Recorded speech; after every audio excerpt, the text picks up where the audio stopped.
Hello everyone. तो previous session को आगे कंटिन्यू करते हैं। यहाँ पे क्वेश्चन है द टेंजेंट टू दिस, ये सर्कल का इक्वेशन है, having inclination alpha and beta intersect at P. ठीक है, तो अगर ये हमारे पास सर्कल है, ठीक है, और इस पे बोल रहा है कि जो टेंजेंट है, इस टाइप का जो टेंजेंट है वो कहाँ पे कट कर रहा है, पी पे कट हो रहा है। ठीक है, तो यहाँ से दो टेंजेंट ड्रॉ कर देते हैं और इस पॉइंट का पी एज्यूम कर लेते हैं, और हमें लोकस ऑफ पी ही बोला है। तो लोकस निकालना है तो एच कॉमा के ले लेते हैं और लास्ट में इसको हम रिप्लेस कर देंगे किससे, एक्स कॉमा वाई से। ठीक है, तो अब इसमें बोला है हैविंग इंक्लिनेशन अल्फा बीटा, यानी इसका जो इंक्लिनेशन है वो अल्फा है, और अल्फा है तो इसका स्लोप कितना होगा, टेन अल्फा। ठीक है, और इसका स्लोप क्या होगा, टेन बीटा। ठीक है, तो हमें स्लोप, लाइन का स्लोप भी हमें इसने ऑलरेडी दे रखा है। ठीक है, अब ये इसने एक रिलेशन दे रखा है कॉट अल्फा और कॉट बीटा में। ठीक है, तो जब भी कॉट में कोई रिलेशन हो तो हमें ट्राई करना है कि उसको हम टेन में कन्वर्ट कर सकें। ठीक है, क्योंकि कॉट में कोई चीज वर्क नहीं करते हम लोग, तो ये टेन में जब कन्वर्ट होगा तो ये क्या बन जाएगा, tan alpha plus tan beta upon tan alpha into tan beta. ठीक है, और ये इक्वल टू जीरो हो गया। तो ये रिलेशन हमें पता है, और रिलेशन टेन अल्फा और टेन अल्फा में, टेन बीटा में रिलेशन, इसका मतलब हम किस में काम करेंगे, स्लोप के टर्म्स में काम करेंगे। ठीक है, तो एक, क्योंकि ये पॉइंट सर्कल के बाहर लाई कर रहा है, तो टेंजेंट, सर्कल का टेंजेंट क्या होता है इन स्लोप फॉर्म, है ना। तो प्रीवियस वाले क्लासेस में भी ये चीज मैंने डिस्कस किया था, है ना, स्लोप फॉर्म ऑफ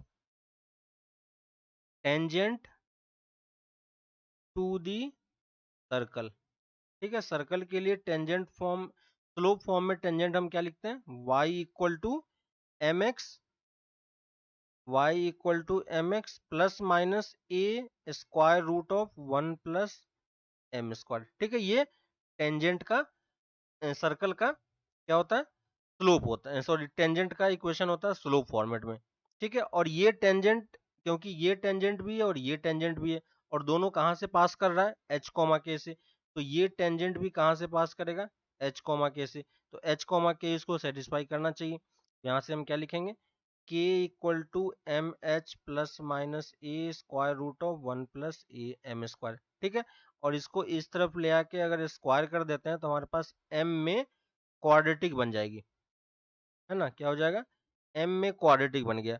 और अगर m में क्वाड्रेटिक हो गया ये, तो यहां से हमें समझ में आ रहा है कि इसके जो दो रूट्स होंगे, वो दोनों रूट्स इसी दोनों लाइन का स्लोप होगा, है कि नहीं। तो यहां से हम इसको प्रॉपर क्वाड्रेटिक में कन्वर्ट कर लेते हैं, तो ये क्या हो जाएगा, K square plus M square H square minus two H के M equal to A square plus A square M square, है ना। और एम स्क्वायर में इसको हम प्रॉपर क्वाड्रेटिक फॉर्म कर लेते हैं, तो एम स्क्वायर इसको इस तरफ लेके आएंगे तो ये क्या दे देगा, एच स्क्वायर माइनस ए square into m square minus times two H के m plus k square minus A square equal to zero. ठीक है, और इसके जो स्लोप होंगे वो स्लोप क्या होगा, एम वन एम टू, तो M one plus M two की वैल्यू कितनी हो जाएगी, minus minus plus two H K by H square minus A square, और M one into M two की वैल्यू कितनी हो जाएगी, K square minus A square by H square minus A square, है कि नहीं। और अगर आपको याद हो तो इसी टाइप से हम लोग इसका डायरेक्टर सर्कल का इक्वेशन भी निकालते हैं, है ना। तो डायरेक्टर सर्कल का पार्ट हम लोग बाद में करेंगे। अभी जो हमें दिया हुआ है वो ये टर्म दिया हुआ है, और यहाँ पे देखो m1 और m2 में रिलेशन क्या है, तो टेन अल्फा और टेन बीटा को अगर हम स्लोप में ब्रेक करेंगे तो ये m1 plus m2 upon m1 m2 की वैल्यू कितनी है, जीरो। और यहाँ से हम क्या बोल सकते हैं, m1 प्लस m2 की वैल्यू कितनी है, जीरो। तो m1 प्लस m2 की वैल्यू जीरो दी हुई थी, यहाँ से भी हम इसको जीरो कर सकते हैं, है ना। तो ये क्वांटिटी क्या हो जाएगी, जीरो के इक्वल। तो क्योंकि न्यूमरेटर वाला पार्ट, ऊपर वाला पार्ट जीरो हो जाएगा, तो ये h कॉमा एच इंटू के इक्वल टू जीरो। और क्योंकि हम रिलेशन निकाल रहे हैं, लोकस निकाल रहे हैं, तो इसको हम एक्स वाई से रिप्लेस कर देंगे, तो हमारे पास लोकस क्या आ गया, x into y equal to zero. तो कौन सा ऑप्शन मैच कर जाएगा, सी ऑप्शन आप यहाँ पे इजिली मार्क कर सकते हो। ठीक है, तो ये सी ऑप्शन इसका आंसर हो गया। ठीक है, नेक्स्ट क्वेश्चन पे आते हैं। नेक्स्ट हमारे पास पूछा है which of the following is logically equivalent to this. ठीक है, तो ये not of not p implies q है। ठीक है, तो पी इम्प्लीकेशन क्यू को हम इक्विवेलेंटली क्या लिख सकते हैं, नॉट पी और क्यू। ठीक है, तो ये वाला पार्ट हम लोग यहाँ पे यूज करेंगे, है ना। तो इसमें हम देखो ये क्या बन जाएगा, नॉट ऑफ नॉट पी और नॉट पी के साथ एक और नॉट आएगा, तो ये क्या बन जाएगा, पी और क्यू, है कि नहीं। और P और Q में अगर नॉट लगाएंगे तो ये क्या बन जाएगा, डी मोबियस थ्योरम यहाँ पे लगा सकते हैं, not P and not Q, है ना। तो कौन सा ऑप्शन मैच कर जाएगा, डी ऑप्शन आप यहाँ पे इजिली मार्क कर सकते हो। ठीक है, नेक्स्ट क्वेश्चन पे आते हैं। नेक्स्ट है हमारे पास the number of different term in the expansion of this. ठीक है, हमारे पास टर्म क्या दिया हुआ है, 1 minus x to the power 201, और ये 1 plus x square to the power 200। ठीक है, ये दो टर्म दिया हुआ है। इस टर्म से आपको ध्यान आ रहा होगा कि हम इसको 1 प्लस क्यूब में कन्वर्ट कर सकते हैं, है ना। तो यहां से देखो 1 माइनस एक्स एक बाहर निकाल लें, तो ये 1 माइनस एक्स 200 इसके साथ मल्टीप्लीकेशन में आ जाएगा, तो ये क्या बन जाएगा, 1 minus x into 1 plus x square whole to the power 200। और यहाँ से क्या बन जाएगा, 1 माइनस एक्स, और ये ए क्यूब माइनस बी क्यूब का फॉर्मूला हो गया, तो ये 1 minus cube two the power 200 आ जाएगा। ठीक है, और इस वाले पार्ट को हम एक्सपेंड कर सकते हैं। ठीक है, तो यहाँ से देखो ये पहला वाला टर्म सेम है, और इसको हम क्या लिखेंगे, 200 सी 0, ठीक है, माइनस 200 सी 1 एक्स क्यूब, है ना। और इसी टाइप से ये बढ़ता जाएगा, लास्ट कहाँ तक जाएगा, 200 सी 200 और x टू द पावर 600, है कि नहीं। ये टर्म हमारे पास जनरेट होगी। और देखो यही टोटल ये टर्म कितने हैं हमारे पास, ये टोटल हमारे पास 201 टर्म है ना। कितने टर्म है, 201 टर्म है। अब देखो क्या होगा कि ये पूरा टर्म 1 के साथ पहले मल्टीप्लाई होगा, है ना। तो पूरा 1 के साथ मल्टीप्लाई होगा तो क्या हो जाएगा, 200 सी 0 200 सी 1 एक्स क्यूब से लेके 200 सी 200 एक्स टू द पावर 600, ठीक ना। और ये और फिर ये पूरा टर्म x के साथ मल्टीप्लाई होगा, तो माइनस टाइम्स x के साथ मल्टीप्लाई होगा तो क्या दे देगा, 200 सी 0 एक्स, ठीक है, plus 200 c 1 x to the power 4, और ऐसे ही फिर से टर्म बढ़ता जाएगा। ठीक है, तो ये कंप्लीट टोटल टर्म कितना है, 201, और ये टर्म भी कितना है, 201। और दोनों टर्म को देखोगे सब में x की आपको डिफरेंट डिफरेंट पावर मिलेगी, है ना। तो सारे टर्म क्या है यहाँ पे, डिस्टिंक्ट टर्म है। तो टोटल टर्म कितने हो गए, 402, है ना। टोटल टर्म कितने हो गए, 40 का 2। तो हम यहाँ पे इसमें हम 402 मार्क कर सकते हैं। क्लियर है, नेक्स्ट पे आते हैं। नेक्स्ट है हमारे पास the angle of elevation of an object on a hill is observed from a certain point on the horizontal plane through its base is to be 30 degree. ठीक है, तो यहाँ पे हमारे पास एक हिल है और ये बेस है, और यहाँ से जब इसको देखा गया तो 30 डिग्री एंगल पे ये इसको दिख रहा था, है ना। After walking 120 meter towards it level ground, ठीक है, यहाँ से अगर इस पॉइंट को हम ए मान लेते हैं, तो यहाँ से अगर 120 मीटर ये मूव करता है तो यहाँ पे इसका एंगल कितना बन जाता है, एंगल ऑफ एलिवेशन इसका 60 डिग्री फॉर्म हो जाता है। ठीक है, ये 60 डिग्री हो गया। तो हमसे पूछा क्या है कि हाइट हमें निकालनी है। ठीक है, तो ये डिस्टेंस हमें दिया हुआ है, इस लेंथ को अगर हम x एज्यूम कर लेते हैं, और ये हाइट हमें निकालनी है, तो इस हाइट को हम h मान लेते हैं। ठीक है, और अब ट्रायंगल फॉर्म हो रहा है, दो ट्रायंगल हम लिखेंगे। यहाँ से देखो tan 60 डिग्री की वैल्यू कितनी हो गई, h बाई एक्स, है ना। और tan 60 कितना होता है, √3। ठीक है, और सेम tan 30 डिग्री कितना हो जाएगा, h अपॉन एक्स प्लस 120, और वन tan 30 कितना हो जाएगा, 1/√3।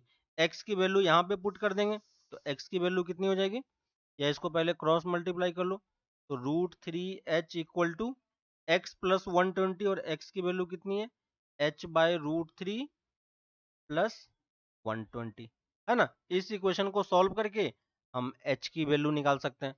तो क्रॉस मल्टीप्लाई कर देंगे, ये कितना दे देगा 3h equal to h plus 120√3, तो ये कितना हो जाएगा ट्वाइस h इक्वल टू 120√3, तो h इक्वल टू 60√3, है ना।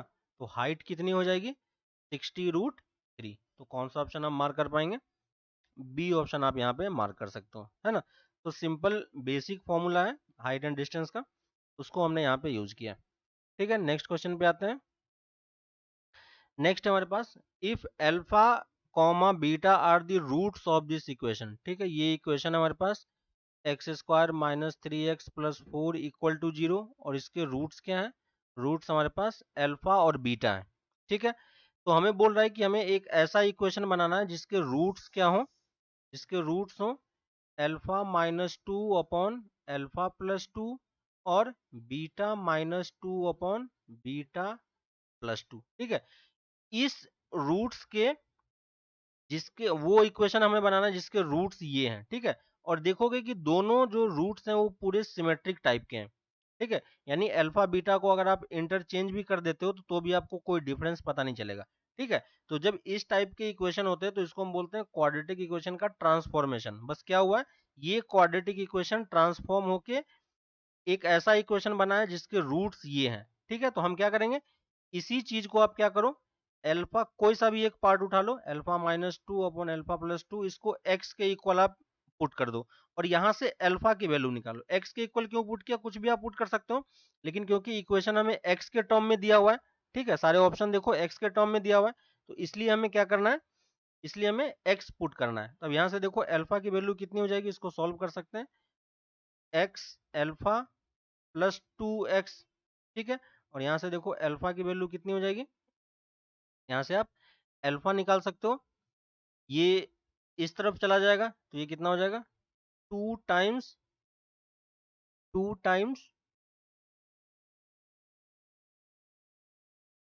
इसको इस तरफ लेके चले जाओ, है ना। तो α-1 अपॉन, तो ठीक है α+2 इसको इस तरफ लेके आए, alpha into alpha x equal to 2x+2। ठीक है, तो यहाँ से देखो अल्फा की वैल्यू कितनी आ गई 2 times x+1 upon x1 - x, है ना। यानी सिंपली आपको करना क्या है, अब देखो क्योंकि ये अल्फा इस इक्वेशन का भी रूट है, तो अगर हम अल्फा के जगह पे ये पुट कर दे तो हमारे पास फिर से x में क्वाड्रेटिक बन जाएगी। ठीक है, और इस मेथड से आप क्वाड्रेटिक इक्वेशन बहुत जल्दी निकाल सकते हो, लेकिन ये सिमेट्रिसिटी आपको ध्यान रखनी है। यानी हमें x की जगह पे जो गिवन इक्वेशन है, इस x की जगह पे हमें क्या रिप्लेस करना है, इस x की जगह पे 2 टाइम्स x+1 और 1 + x कर लो, देखने में सिमेट्रिक लगेगा, 1 + x अपॉन 1 - x हमें रिप्लेस करना है, यहाँ पे पुट कर दो, तो ये कितना होगा 2 टाइम्स 1 + x अपॉन 1 - x का whole square minus 3 times 2 × 1 + x upon 1 - x और ये प्लस का 4। ठीक है, इस इक्वेशन को बस आपको अब सॉल्व करना और कुछ भी नहीं है। सॉल्व करते हैं, ये 4 यहाँ से 4 आ जाएगा, ऊपर में क्या आ जाएगा 1 + x का होल स्क्वायर माइनस 3 × 2 6 हो जाएगा, ठीक ना, और ऊपर में 1 + x इंटू 1 - x आ जाएगा। ठीक है, और ये प्लस 4 × 1 - x का होल स्क्वायर। हमने क्या किया, समझ में आ रहा होगा आपको, हमने क्या किया, सिंपली बस नीचे से एलसीएम लेके, है ना, सॉल्व कर लिया और नीचे वाले पार्ट को राइट हैंड साइड में ले गए। यहाँ पे देखो 2 कैंसिल हो जाएगा यहाँ से, ठीक है, तो ये 2 आ गया, ये 3 आ गया और ये 2 आ गया। इसको सॉल्व करेंगे कितना होगा 2 + 2x² + 4x minus times 3 into, है ना, 3 माइनस माइनस प्लस 3x² और यहाँ से कितना हो जाएगा 2 + 2x² माइनस 4x = 0। ठीक है, ये हमारे पास इक्वेशन आ गई। अब यहाँ पे देखो 4x² का टर्म कितने हैं, x² का टर्म कितने हैं 4 + 3 7x²। ठीक है, एक्स का टर्म देखो यहाँ से कैंसिल हो गया और बच कितने गए 4 - 3 + 1 = 0। तो ये हमारा डायरेक्ट इक्वेशन आ गया। तो कौन सा ऑप्शन आप मार्क कर पाओगे? बी ऑप्शन आप यहाँ पे इजिली मार्क कर सकते हो। ठीक है, तो इस टाइप के ट्रांसफॉर्मेशन में आपको ये चीजें ध्यान देनी है, आप जल्दी क्वेश्चन कंप्लीट कर सकते हो। ठीक है, नेक्स्ट क्वेश्चन पे आते हैं। नेक्स्ट हमारे पास y हमें एक फंक्शन दिया हुआ है, y = a times cos of ln x plus b of sin of ln x। ठीक है, a और b पैरामीटर है, हमें x² y double dash plus x y dash निकालना है। ठीक है, तो पहले इसका हम y डैश कैलकुलेट करते हैं। तो y डैश की वैल्यू कितनी हो जाएगी, देखो माइनस टाइम्स कॉस का साइन हो जाएगा, तो -a sine of ln x, और ln x का डेरिवेटिव क्या हो जाएगा x 1/x, plus b times cos of ln x divided by x। ठीक है, x को इस तरफ मल्टीप्लाई कर देते हैं, x y dash equal to -a sine of ln x plus b of cos of ln x। ठीक है, और इसको एक बार फिर से डिफरेंशिएट करते हैं। अब हम इस पूरे टर्म को डिफरेंशिएट करेंगे, है ना, क्योंकि जो हमें निकालना है वहां पे देखो इसी टाइप का टर्म है। ठीक है, तो इसको जब एक बार और डिफरेंशिएट करोगे तो क्या हो जाएगा, चेन रूल यहाँ पे अप्लाई होगा, प्रोडक्ट रूल। इसको डिफरेंशिएट करेंगे तो वाई डैश बचेगा, प्लस इसको कांस्टेंट रख के वाई डैश का वाई डबल डैश हो जाएगा, है ना, तो y double dash equal to यहाँ पे करोगे तो -a कॉस का ln x by x, plus और प्लस फिर से माइनस हो जाएगा क्योंकि इसका डेरिवेटिव कितना हो जाता है माइनस में, तो minus times b sine of ln x divided by x। ठीक है, x से मल्टीप्लाई कर, x को एलसीएम लेके इस तरफ मल्टीप्लाई कर दो, ये देखो क्या बन जाएगा x y double dash plus x y dash equal to minus, अगर आप बाहर लोगे तो a cos ln x plus b sin ln x। ठीक है, b sin ln x, और ये वैल्यू किसके इक्वल है, ये वैल्यू ओरिजिनली y के ही इक्वल है ना, तो ये क्या हो जाएगा -y। तो देखो हमें यही वैल्यू कैलकुलेट करनी थी और इसकी वैल्यू किसके इक्वल है, माइनस के y के इक्वल है। ठीक है, तो कौन सा ऑप्शन हो जाएगा हमारे पास, बी ऑप्शन आप यहाँ पे मार्क कर सकते हो। ठीक है, नेक्स्ट पे आते हैं। नेक्स्ट है हमारे पास z एक कॉम्प्लेक्स नंबर दिया हुआ है सच दैट z -4 + 8i का मॉड इक्वल टू 4 है। तो ये किस चीज का इक्वेशन है, ये सर्कल का इक्वेशन है ना, और इसका सेंटर कहाँ पे होगा, तो माइनस आप बाहर ले लो, -8i इक्वल टू 4, है ना, तो ये हमारा क्या है सर्कल का इक्वेशन, जिसका सेंटर कहाँ पे लाई कर रहा है, सेंटर लाई कर रहा है 4, -8 पे, यानी ये इस क्वाड्रेंट में कहीं पे लाई कर रहा है, यहाँ पे कहीं पे लाई कर रहा है। ठीक है, 4, -8 यहाँ कहीं पे मान लेते हैं, तो ये हमारे पास एक सर्कल है। ठीक है, देखो इस क्वेश्चन को ज्योमेट्रिकली हम लोग सॉल्व कर रहे हैं, और इसका रेडियस कितना है, रेडियस इसका 4 है, और इसका कोऑर्डिनेट के टर्म में अगर बात करें तो कितना होगा 4, -8।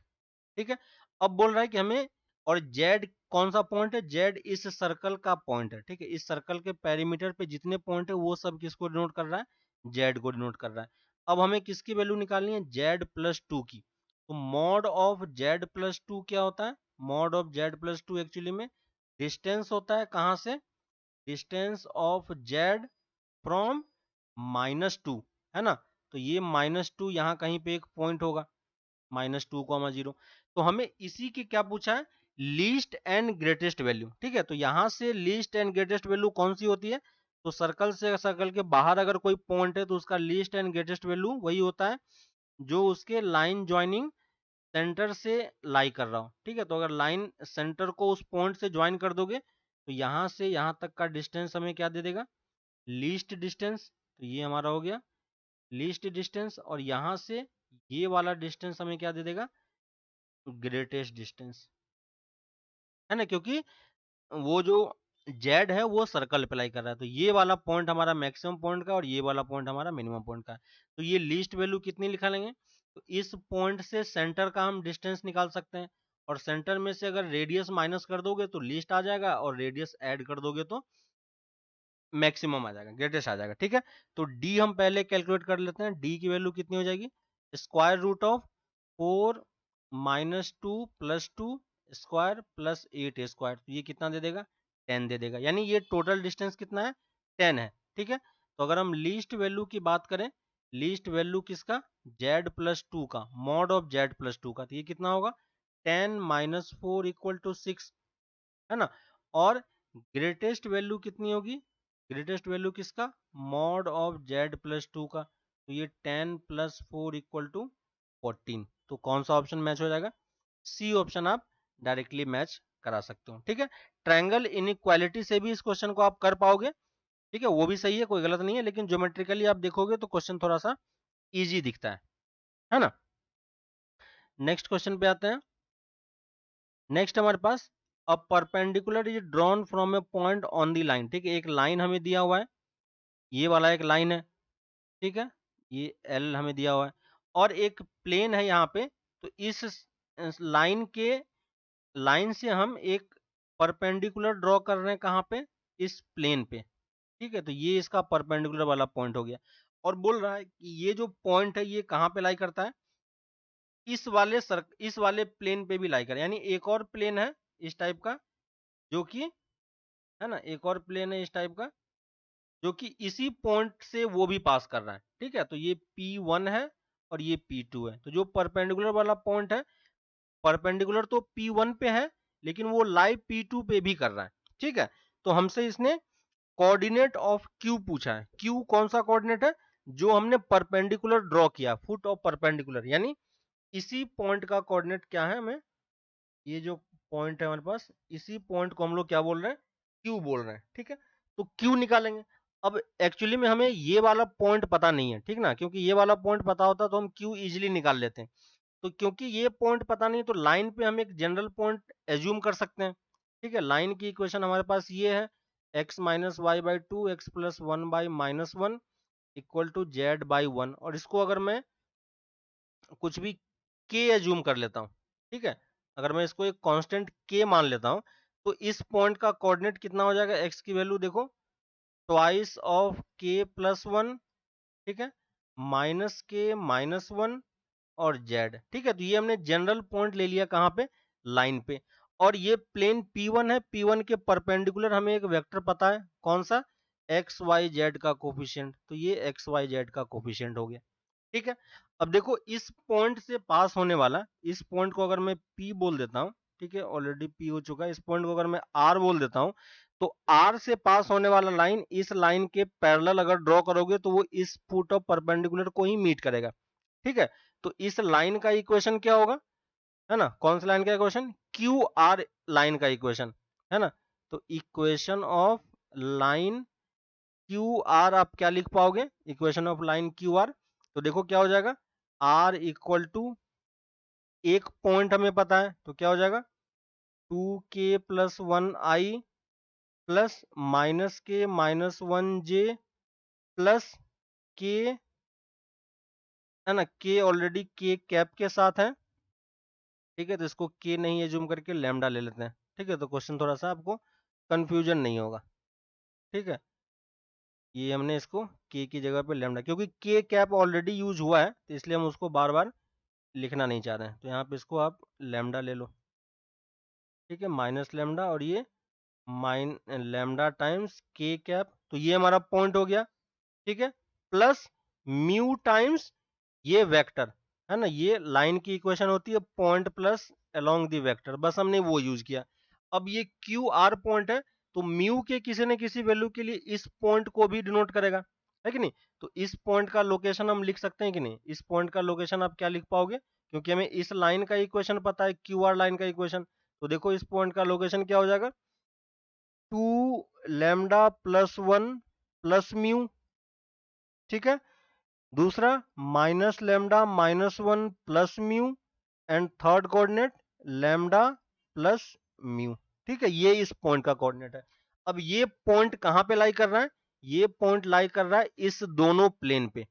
ठीक है, तो दोनों प्लेन हमारे पास कौन कौन सा है, एक है x plus y plus z equal to 3 और दूसरा है x minus y plus z equal to 3। ठीक है, इस दोनों इक्वेशन को दोनों प्लेन में पुट कर दो क्योंकि ये इसको भी सेटिस्फाई कर रहा है।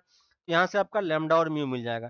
पहले वाले इक्वेशन में पुट करोगे तो देखो सबका एडिशन हो रहा है, तो क्या हो जाएगा 2 lambda plus 1 plus mu minus lambda minus 1 plus mu plus lambda plus mu equal to 3, है ना। यहाँ से देखो लैम्डा यहाँ से चेक करोगे तो क्या आ जाएगा, twice lambda plus 1 minus lambda और ये लैम्डा है। ठीक है, दोनों को ऐड करेंगे, दोनों को ऐड करोगे तो ये कितना दे देगा, है ना। यहाँ से देखो ये लैम्डा से ये लैम्डा कैंसिल हो गया। ठीक है, और 1 से यहाँ पे 1 कैंसिल हो गया। ठीक ना, तो हमारे पास इक्वेशन क्या बच गई, 2 लैम्डा और ये 2 म्यू 3, तो ये 2 lambda plus 3 mu equal to 3, ये हमारे पास इक्वेशन आया। इसको इसमें पुट करेंगे तो इसमें पुट करोगे तो क्या होगा, 2 lambda plus 1 plus mu minus है तो minus minus plus lambda plus 1 minus mu plus lambda plus mu equal to 3 है। ठीक है, यहाँ से देखो कुछ टर्म कैंसिल होगा, म्यू से म्यू कैंसिल हो गया, यहाँ से कितना आ गया 4 lambda plus mu equal to 1। ठीक है, 4 lambda plus mu equal to 1। ठीक है, अब यहां से देखो इस दोनों इक्वेशन को आपको सॉल्व करना है। ठीक ना, इस दोनों इक्वेशन को आप सॉल्व करोगे और इस दोनों इक्वेशन को सॉल्व करके आप लैम्डा और म्यू निकाल सकते हो। ठीक है, इसमें अगर 4 से मल्टीप्लाई कर दें तो 2 से मल्टीप्लाई कर दें तो ये वाला इक्वेशन ये बन जाएगा। और यहाँ से देखो इक्वेशन हमारे पास है 4 lambda plus mu equal to 1, दोनों को सब्ट्रैक्ट कर दो तो यहाँ से देखो म्यू की वैल्यू कितनी आ जाएगी, म्यू की वैल्यू 1 आ जाएगी, है ना। और म्यू की वैल्यू 1 पुट कर दोगे तो लैम्डा की वैल्यू कितनी आ गई, 0। तो लैम्डा और म्यू हमें पता चल गया, तो इस पॉइंट की वैल्यू हम पुट कर सकते हैं। लैम्डा 0 है, म्यू 1 है, तो ये पॉइंट कितना हो गया 2 कॉमा लैम्डा 0 और म्यू 1 है 0 और ये 1, है ना। तो क्यू पॉइंट का कोऑर्डिनेट क्या हो जाएगा आपका 2 कॉमा 0 कॉमा 1, है ना। तो यहाँ पे हम ए ऑप्शन को मार्क कर सकते हैं। ठीक है, तो ये हमने यहाँ पे इस क्वेश्चन को हमने यहाँ पे सॉल्व किया। ठीक है, नेक्स्ट क्वेश्चन पे आते हैं। ठीक है, नेक्स्ट क्वेश्चन है the general solution of this differential equation. तो D Y by D X और इस वाले पूरे टर्म को उस तरफ लेके चले जाते हैं साइन ऑफ, क्योंकि हमने देखा था पहले कि हमेशा हमें पहले d Y by D x को लेफ्ट हैंड साइड में रख के बाकी सबको सॉल्व करना होता है ना। तो बाकी सबको सॉल्व करोगे तो आपको इस टाइप का टर्म दिखेगा, है ना। तो ये एक्स माइनस वाई बाई 2 और ये minus times sine of x plus y by 2 का टर्म जनरेट हो जाएगा। ठीक है, और इसमें देखो आप क्या कर सकते हैं, साइन सी माइनस साइन डी का फॉर्मूला यूज कर पाएंगे। ठीक है, तो साइन सी माइनस साइन डी का फॉर्मूला यूज करोगे तो क्या हो जाएगा माइनस टाइम्स 2 साइन ऑफ क्या होगा ए माइनस बी बाई 2, है ना। तो ये क्या दे देगा y बाई 2 का term into cos of x by 2 का टर्म। ठीक है, और अब देखो यहाँ पे वेरिएबल सेपरेबल यूज हो सकता है। ठीक है, अब यहाँ पे वेरिएबल सेपरेबल यूज करो, क्या करेंगे y वाले को y की तरफ लेके आ जाएंगे तो ये क्या आ जाएगा cosec of y by 2 into d y equal to minus 2 of cos x by 2 into d x. ठीक है, दोनों तरफ को अब आप इंटीग्रेट कर सकते हो। ठीक है, कॉस ऑफ कॉसेक का हमें इंटीग्रेशन हो पता है क्या होता है, तो ये क्या हो जाएगा ln ऑफ, इसका इंटीग्रेशन कितना हो जाएगा ln of tan of y by 4। ठीक है, सिंप्लीफाइड डायरेक्टली मैं फॉर्मूला यूज कर रहा हूँ और डिवाइडेड बाई ये हाफ है तो ये हाफ से डिवीजन आ जाएगा माइनस टाइम्स माइनस 2 कॉस का इंटीग्रेशन क्या हो जाएगा साइन एक्स बाई 2 और हाफ से क्योंकि मल्टीप्लाइड है तो यहाँ पे भी हाफ आ जाएगा और ये प्लस इक्वल टू सी। ठीक है, तो ये कितना हो जाएगा ln of 10 of y/4 equal to -2 sine x/2 plus का c। ठीक है, तो ये इसका सॉल्यूशन हो गया। ठीक है, तो कौन सा ऑप्शन मैच कर रहा है, देखो ln ऑफ 10 y/4 और ये बी वाला ऑप्शन देखो। ठीक है, बी वाला ऑप्शन आपका डायरेक्टली यहाँ पे मैच कर जाएगा। ठीक है, नेक्स्ट क्वेश्चन पे आते हैं। नेक्स्ट है हमारे पास the number of point at which the function, हमारे पास फंक्शन है F X equal to mod of X minus half, 0.5 को हाफ कर दिया, plus mod of X minus 1 plus 10x, और ये बोल रहा है कि डिफरेंशिएबल कहाँ नहीं है और कौन से इंटरवल में, 0 से 2 के बीच में। ठीक है, x इस इंटरवल को बिलोंग कर रहा है।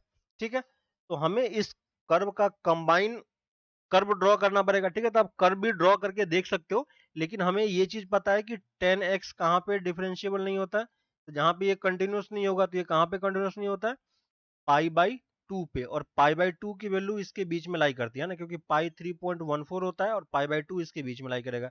तो एक पॉइंट तो डायरेक्टली आपको दिख रहा है कि इस वाले पॉइंट पे नहीं होगा।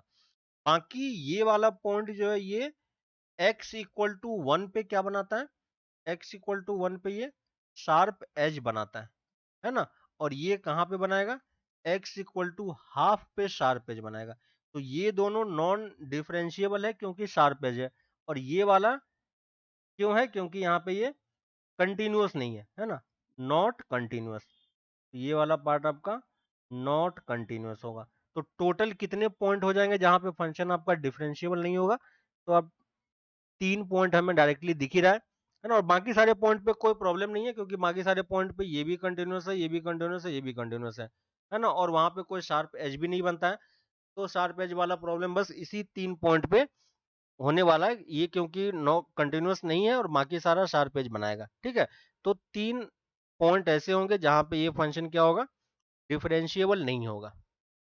ठीक है, तो इस तरीके से आप ये क्वेश्चन कंप्लीट कर सकते हो। ठीक है, तो अभी के लिए फिलहाल इतना ही रखते हैं, नेक्स्ट क्लास में हम इसको और आगे कंटिन्यू करेंगे। तब तक आप क्वेश्चन प्रैक्टिस करते रहो और कोई डाउट आता है तो आप पूछना। ठीक है, तो फिर मिलते हैं नेक्स्ट क्लास में। ओके, चलो बाय।